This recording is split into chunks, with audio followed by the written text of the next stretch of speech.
सभी का स्वागत है और मैं हूं आपके साथ प्रतिमा सिंह। हर पल की खबर, पल पल की खबर में आप सभी का स्वागत है।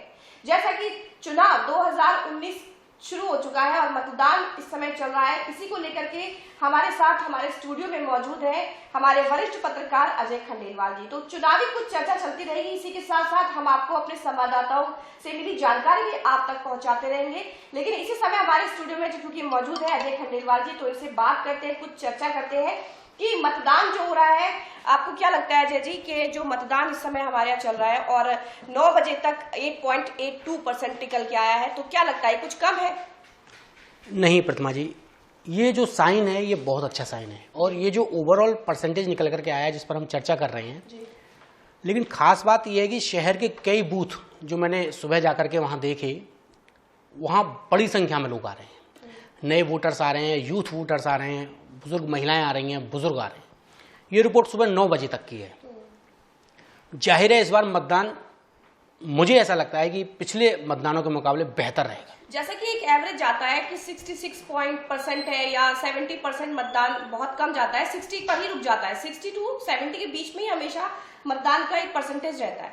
तो क्या लगता है आपको इस बार की कुछ बढ़ेगा मतदान का जो स्तर है प्रतिशत? जिस तरीके से अवेयरनेस आई है और जो सुबह के साइंस आए हैं, देहात से भी हमारे जो साथी रिपोर्टर हैं जो रिपोर्ट्स कर रहे हैं और शहर में मैंने कुछ बूथों को देखा है, मुझे ऐसा लगता है कि इस बार परसेंटेज निश्चित ही बढ़ेगा। और इसको लेकर के प्रशासन और सेलिब्रिटीज ने जिस तरीके से कैंपेन किया है मतदान को लेकर के, मतदान का महत्व बताया है, यूथ बहुत उत्साहित है, जागरूक है, काफी जागरूक है, तो इसका सीधा असर मतदान परसेंटेज पर पड़ेगा और ये लोकतंत्र के लिए बहुत शुभ संकेत है। तो अजय जी, वैसे एक बात और भी सुनने में आ रही है, जैसे कि हम लोग चुनावी चर्चा जगह जगह पर करते रहे हैं, हम लोग अपने चैनल के माध्यम से बहुत सारे डिबेट्स में भी हमने पार्टिसिपेट किया है, की भी है, करवाई भी है। तो अब जैसे महागठबंधन की बात अगर हम करें तो क्या लगता है आपको, क्या फायदा मिलेगा महागठबंधन को इस बार? कुछ देखिए प्रतिमा जी, ये एक अप्रत्याशित राजनीतिक घटना है। समाजवादी पार्टी, बसपा, राष्ट्रीय लोकदल का उत्तर प्रदेश में मिल जाना निश्चित तौर पर लाभ मिलेगा। और आप सर्वेज देखिए, बड़े बड़े चैनल्स के जो सर्वे आ रहे हैं वो एक बड़ी सीट महागठबंधन को दे रहे हैं। जाहिर सी बात है वोट आपस में कन्वर्ट हो रहा है, जैसी पहले आशंका जताई जा रही थी कि ये वोट आपस में कन्वर्ट होगा या नहीं होगा, लेकिन अब जो सर्वे आ रहे हैं और सर्वे की रिपोर्ट्स जो आ रही हैं उसका हम कंक्लूजन ये निकाल सकते हैं कि ये वोट कन्वर्ट हो रहा है और एक बड़ी संख्या महागठबंधन की यूपी में आ रही है, जैसा सर्वे कह रहे हैं। मतलब बीजेपी को फाइट मिलेगी क्या इस बार, ऐसा लग रहा है?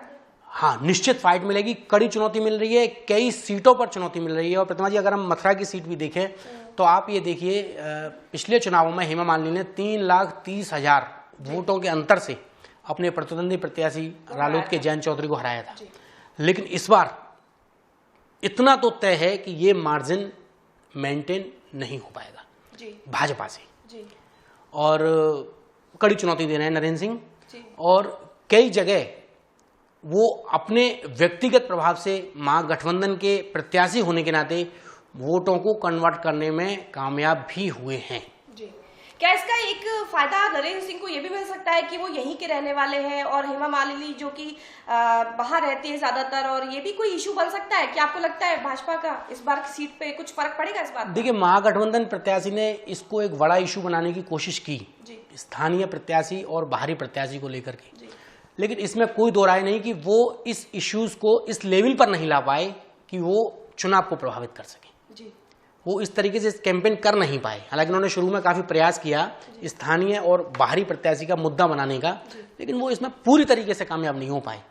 असर तो ओवरऑल पड़ेगा ही, क्योंकि जो हेमा मालिनी का सबसे नकारात्मक जो पहलू है वो यही है कि आम आदमी उनसे आसानी से मिल नहीं पाता है।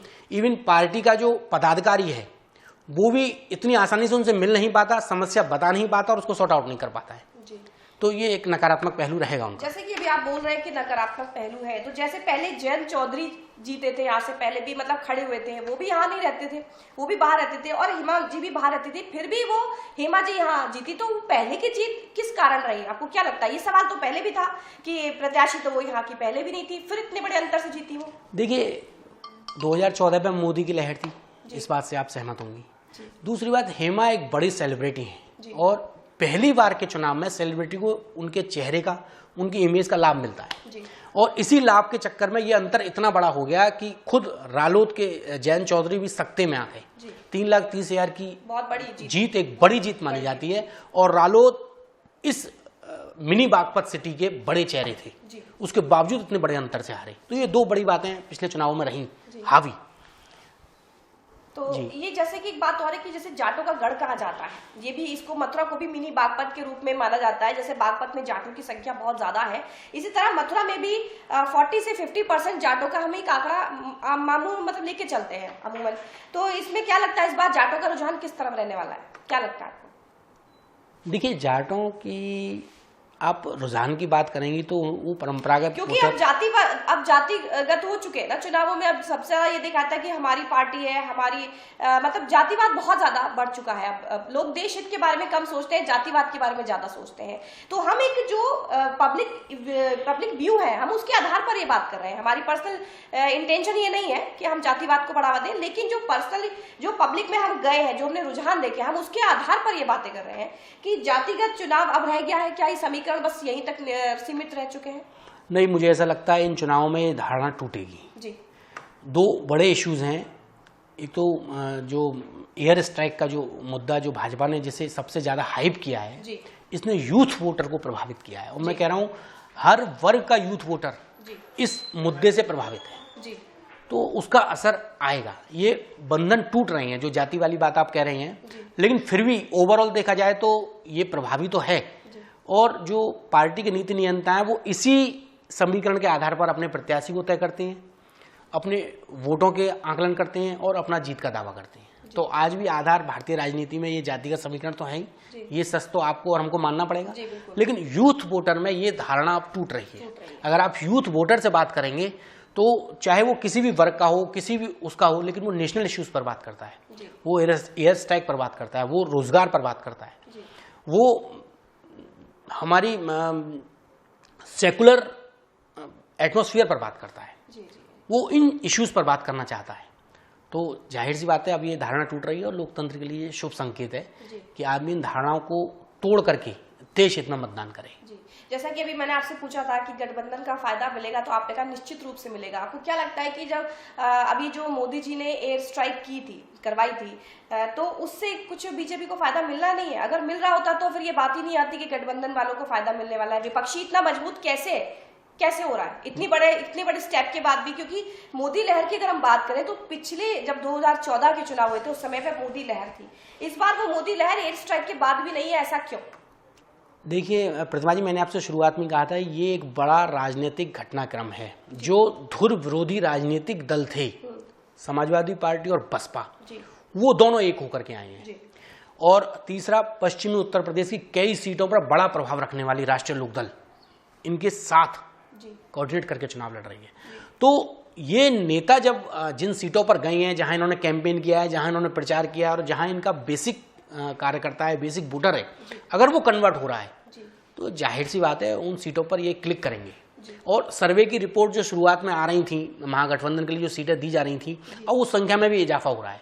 उसकी बड़ी वजह भी यही है कि वो वोट कन्वर्ट हो रहा है। ये महागठबंधन के लिए एक बड़ी सफलता के रूप में आने वाला है यूपी में, इसमें कोई दो राय नहीं है। और भाजपाई भी अब इस बात को मानने लगे हैं, क्योंकि जिन सीटों पर वो आसान जीत क्लिक कर रहे थे पिछले चुनावों में, इस बार वहां चुनौती है। और आप मथुरा को भी इस परिप्रेक्ष्य में ले सकते हैं। यहाँ भी महागठबंधन जिस तरीके से एकजुट हुआ है, सभी एक मंच पर आए हैं, सभी नेता आए हैं, और वो जमीनी स्तर पर वोटर को कितना कन्वर्ट कर पाएंगे ये एक अलग बात है, या ये परिणाम आने के बाद पता चलेगा। लेकिन फिलहाल अगर हम तस्वीर देखें तो जाहिर सी बात है कि यहाँ भाजपा प्रत्याशी को एक चुनौती मिल रही है और इसके परिणाम तो आएंगे जी। अच्छा, अगर हम बात करें, हमारे दो प्रत्याशियों में सबसे ज्यादा फाइट है कुंवर नरेंद्र सिंह में, रालोद के जो है, और हमारी जो भाजपा की हेमा जी हैं उनकी भी बात करें तो हम, तो जैसे कि सभी के नेगेटिव पॉइंट्स होते हैं जिनसे नाराज होकर के जनता हमेशा चुनती है, किसी को भी चुनती है। तो अब जैसे ये कुंवर नरेंद्र सिंह की बात करें तो आपको क्या लगता है कि क्या माइनस पॉइंट हो सकते हैं? अगर ये हारे तो उनकी हार का क्या कारण हो सकता है? देखिए, नरेंद्र सिंह जी ने बेसिकली काम किया है, इसमें कोई दो राय नहीं है, लेकिन मैं शुरू से इस बात को कहता आ रहा हूं कि महागठबंधन तो बन गया, टेबल पर तो हम एक हो गए और हमने फिगर्स भी जोड़ ली, बसपा के वोट इतने, सपा के वोट इतने, राष्ट्रीय लोकदल के वोट इतने, और आंकड़ा ले लिया, आंकड़े को हमने जोड़ लिया और जोड़ करके हम इस कॉन्फिडेंस में आ गए कि हम जीत जाएंगे। ये जमीनी स्तर पर कितना इम्प्लीमेंट हो पाएगा, इसका अंदाजा ना तो प्रत्याशियों को है और ना विपक्षियों को है जी।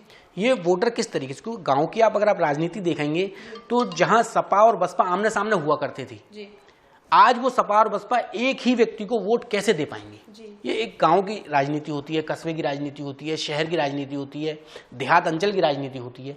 उस राजनीति में ये वोटरों को कितना एकजुट कर पाएंगे, ये इनके जीत और हार तय करें। जैसा कि अभी सपा की अगर हम बात करें, अभी आपने बताया सपा और बसपा बहुत ही कभी एक दूसरे का कट्टर विरोधी हुआ करते थे, आज एक मंच पे साथ हैं, एक दूसरे की तारीफों के पुल बांध रहे, कभी एक दूसरे की कमियां निकाला करते थे।